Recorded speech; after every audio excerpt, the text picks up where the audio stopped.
Dan dia bilang, Cep, karyamu udah bukan sampah lagi nih, tapi tai katanya. Bukan sampah lagi.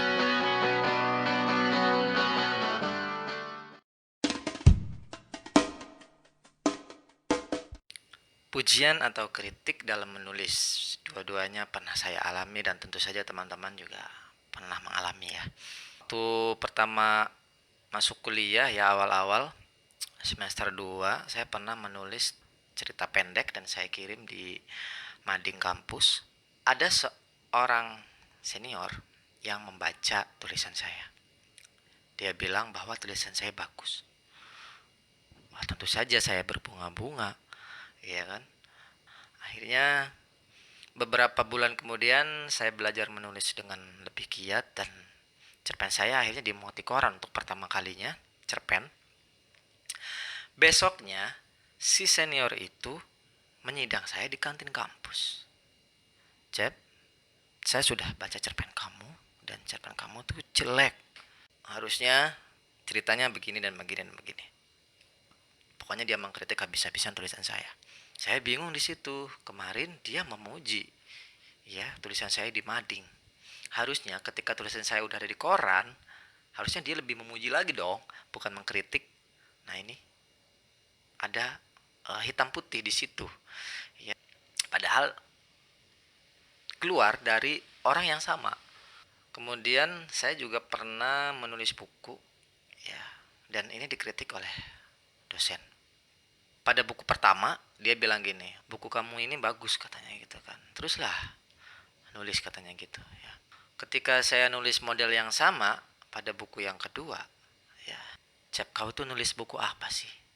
Bukan buku yang semacam ini yang ingin kau berikan untuk anakmu kelak, tetapi berikanlah karya terbaikmu yang memang benar-benar lahir dari sebuah kualitas yang bagus gitu, bukan buku yang seperti ini.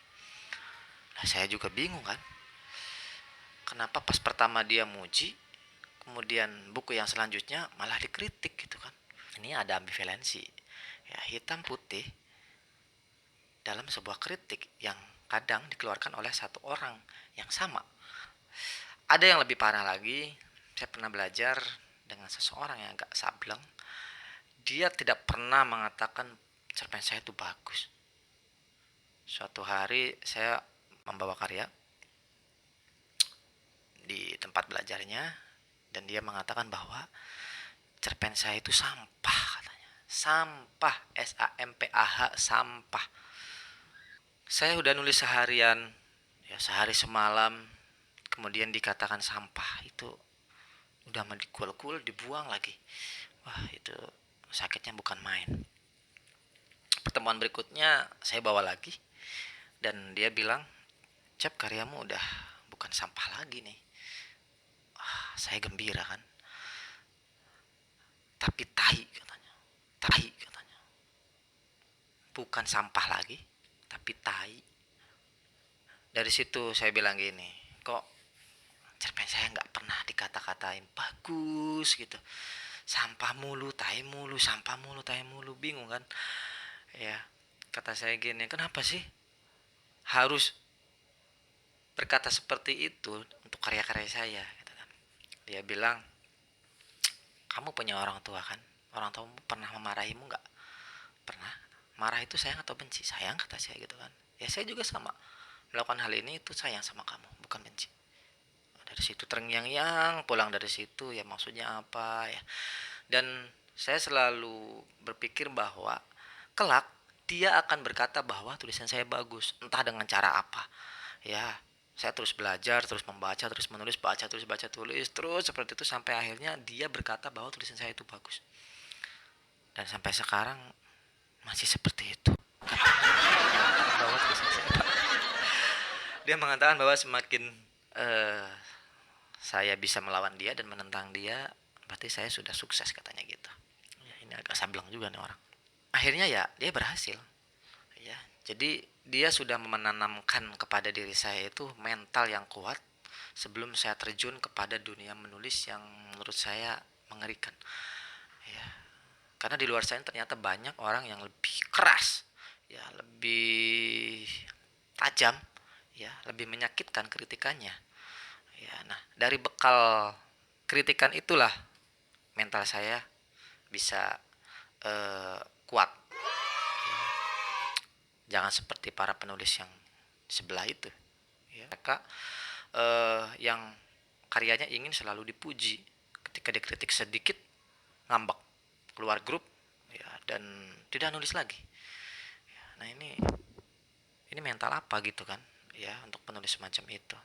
Ya kalau misalnya kritik itu membangun ya kita terima. Kalau misalnya memang itu kritikan bualan atau apa ya, ingatlah kata-kata Jackie Chan misalnya, ya pendapatmu itu benar gitu, udah selesai.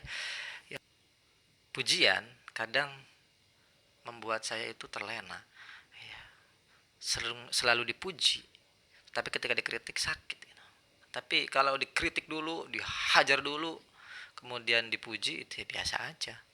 Orang mengkritik kita itu apa ya, mereka menyempatkan waktu untuk membaca dan menghabiskan waktunya untuk menilai dari diri kita gitu kan, gratis lagi. Ya apa salahnya kita terima.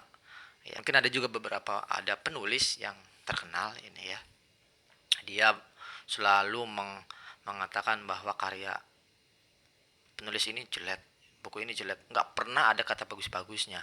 Ya ada itu, tapi itu di luar dari orang yang saya sebutkan tadi itu. Ya kalau ini mah kebangetan. Ya kebangetan, semua karya dikatain buruk dan punya maksud tertentu untuk dirinya gitu kan. Ya, entah untuk apa, tapi dengan adanya orang seperti itu, dunia sastra atau dunia kepenulisan itu rame lah gitu kan ya. Biarkan orang yang semacam itu hadir di tengah-tengah kehidupan kita lah gitu. Jadi kepada kamu yang mungkin masih pemula, tolong jangan baperan ya, nulis di Facebook atau di WA kemudian kritik sedikit lalu tidak terima pujian, itu ya jangan didewakan lah, bahaya lah buat kesehatan diri kita sebagai penulis. Jadi teman-teman, kalau teman-teman berkumpul sama orang-orang yang suka memuji, lebih baik keluar deh ya, cari orang-orang yang suka memaki dan mengkritik dan mencaci maki tulisanmu tapi itu mempunyai nilai positif. Semoga teman-teman kuat menghadapi dunia menulis ini ya, yang kelak suatu saat walaupun teman-teman belum pernah menghadapi hal semacam itu, kelak pasti akan terjadi. Semakin tinggi pohon, angin semakin menerjang. Semakin tinggi popularitas teman-teman dalam menulis, kritikan akan semakin pedas dan semakin kejam biasanya, seperti itu ya. Oke, terus semangat teman-teman dalam menulis. Assalamualaikum warahmatullahi wabarakatuh.